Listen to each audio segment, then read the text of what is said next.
ہمارے ہاں بڑے بڑے سمجھدار لوگ نفسیاتی ہو جاتے ہیں، بڑی بڑی سمجھدار خواتین نفسیاتی ہو جاتی ہیں۔ میری ساس باتیں کرتی ہے، میری نند باتیں کرتی ہے، مجھے فلانا باتیں کرتا ہے، مجھے فلانا۔ بھائی باتیں، جس کے منہ میں زبان ہے اس نے بات تو کرنی ہے۔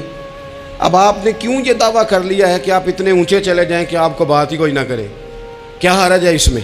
اگر کوئی آپ کو بات کر دے تو کیا ہیں ہم؟ کسی نے کر لی تو پھر کیا ہوا؟ اس کا اتنا اثر قبول کرنا کہ ساری رات سونا ہی نہ، پریشان ہو جانا۔ اور بعض لوگ ایسے ہیں جنہیں اتنی باتیں نہیں ہوتی جتنی انہیں ٹینشن ہوتی ہے۔ یعنی وہ دو بندے کونے میں کھڑے ہیں تو میری ہی بات کر رہے ہیں، اور بھائی وہ اتنا اہم نہیں ہے، انہیں کوئی اور کام بھی ہو سکتا ہے، تیری بات ہی انہوں نے کرنی۔ بلا وجہ لوگ سمجھتے ہیں کہ میں بڑا اہم آدمی ہوں، وہاں بھی مجھ پہ تبصرہ ہو رہا ہے، یہاں بھی ہو رہا ہے۔ اس پہلو سے باہر آئیں، اس کمپلیکس سے نکل آئیں۔ ابن حزم کہتے ہیں کہ مصر میں ایک تاجر بڑا کامیاب ہو گیا تھا، بڑا کامیاب تاجر ہو گیا۔ تو زندگی میں جتنے لوگ بھی کامیاب ہوتے ہیں ان سے حسد ہوتا ہے، اس سے بھی اس کے ارد گرد کے لوگوں نے حسد شروع کیا۔ اب تاجروں نے پلاننگ کی کہ اسے خراب کیسے کرنا ہے۔ وہ ایک دن اپنے گھر سے نکلا، سفید کرتا سفید پگڑی باندھ کے باہر۔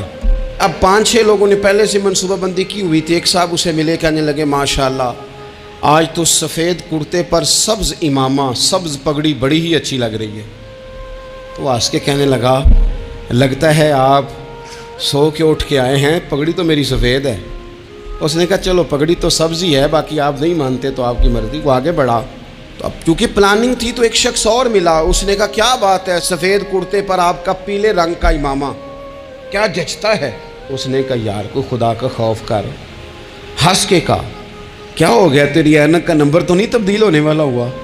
اور بھائی میں نے تو سفید کرتا اور سفید ہی امامہ باندھا ہے۔ اب 2-3 لوگوں کی دفعہ تو وہ مسکرایا، لیکن وہ ڈھیر سارے لوگوں نے منصوبہ بندی کی تھی۔ وہ جب چوتھے کے پاس گیا تو اس نے بھی کہا کہ کیا بات ہے سفید کرتے پر پیلے رنگ کے امامے کی؟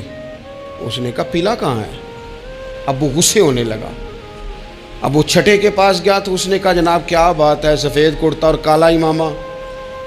اب وہ غصے میں اتنا باولا ہوا کہ پہلے ہنسا پھر رویا، پھر اسے سمجھ نہ آئی کہ دکان کا تالا کس چابی سے میں نے کھولنا ہے۔ بس وہ شام ہوئی تو اس بیچارے کو بچوں نے روڑے مارنے شروع کر دیے۔ وہ اتنی تکلیف میں آ گیا کہ لوگ اسے پاگل کہنے لگے۔ کیوں؟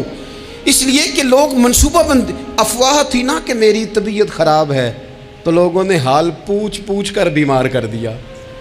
لوگوں کی باتیں، لوگوں کے تبصرے، لوگوں کے کومنٹس۔ بولے امام شافعی، امام شافعی فرمانے لگے لوگوں کی باتیں پتھروں کی طرح ہوتی ہیں، یہ روڑوں کی طرح ہوتی ہیں، اگر انہیں کمر کے اوپر رکھ لو گے نا تو یہ تمہاری کمر توڑ دیں گی، اور اگر تم ان کو اپنے پیروں کے نیچے رکھ لو گے تو تمہارا قد اونچا ہو جائے گا۔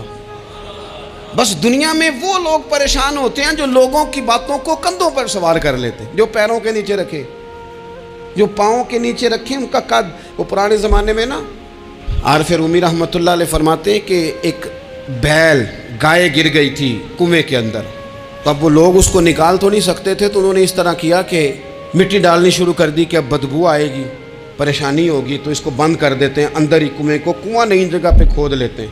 انہوں نے جب اس کے اندر مٹی ڈالی نا تو وہ گائیں جو تھی وہ مٹی جھاڑ کے تو مٹی کے اوپر آ گئی۔ انہوں نے پھر مٹی ڈالی تو وہ تھوڑی اور اوپر آ گئی، اور مٹی ڈالی تو اور وہ مٹی ڈالتے گئے اور گائیں وہاں سے کنویں سے باہر آ گئی۔ لوگوں نے دفن کرنا چاہا، وہ باہر نکل آئی۔